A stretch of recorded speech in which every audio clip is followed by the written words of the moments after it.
دنیا میں کسی کی نقل کرنا جرم ہے، نقلی چیز بنانا جرم ہے، نقلی چیز بیچنا جرم ہے، اصلی کے نام پر امتحان میں، اسکول میں، مدرسے میں نقل کرنا جرم ہے۔ لیکن میرا دین ایسا ہے کہ جس میں دین کے ہر کام میں نقل ہے۔ دین میں ہر کام میں نقل کرو گے تو اجر پاؤ گے، دنیا میں نقل کرو گے تو سزا پاؤ گے۔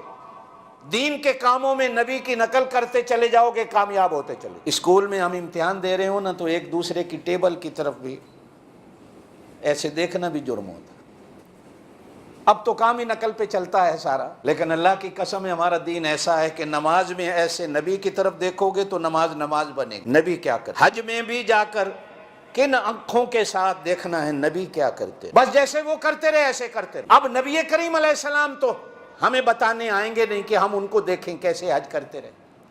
میں نے پہلا حج کیا 1978-79، حالانکہ اس وقت عالم تو اب بھی نہیں، اب بھی طالب علم ہے، ڈگری مجھے مل چکی تھی۔ میرے استادوں نے میرے سر پہ ہاتھ اعتماد کر کے 1975 میں رکھ دیا تھا۔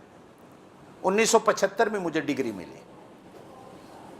میں 1979 میں پہلی بار حج پہ، دو غلطیاں، اور دونوں غلطیوں کے 2 بکرے دینے پڑے جرمانے کے۔ حج ایک ایسا عمل ہے کہ نقل نبی کی کرنی ہے، نقل میں بھی غلطی کر بیٹھو تو جرمانہ پڑے۔ نقل کو اصل نقل کرنا، نقل میں اگر اپنی طرف سے کچھ ملا بیٹھو گے جرمانہ ہے، نقل کو اصل نقل کرنا۔ باقی ہر کام میں عقلی بن جاؤ، دین میں نقلی بن جاؤ، نبی کی نقل کرو تو دین آئے گا، اگر نبی کی نقل نہیں تو دین نہیں آتا۔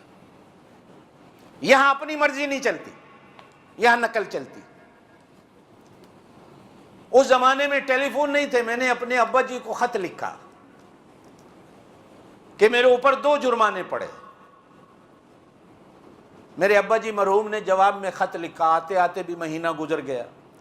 فرمایا بیٹا آئندہ حج نہیں کرنا۔ آگے لکھا کہ جب تک کوئی علماء تمہیں حج میں نہ مل جائیں جن کے ساتھ حج کرو، اگر علماء نہ ملیں تو تمہیں حج کی اجازت نہیں ہے، علماء مل جائیں تو حج کرنا۔ دیکھنا وہ کرتے کیا، نقل کرنی۔ اللہ کی شان ہے، دوسرے سال ہندوستان پاکستان سے علماء کا ایک ڈیلیگیشن، 40 کے قریب علماء تھے، حج کریں۔ تو ان میں میرے ایک 2 استاد بھی تھے، میں حاضر ہوا، میں نے کہا جی میں آپ کے ساتھ حج کرنا چاہتا ہوں، کیا شامل ہو جاؤں؟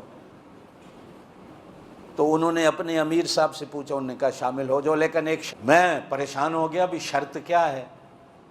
تو کہنے لگے شرط یہ ہے کہ فجر کی نماز ہمیں تم پڑھاؤ گے، اس لیے کہ ہم تمہارا قرآن سنیں، باقی حج ہمارے ساتھ۔ میں نے اس شرط کو قبول کیا۔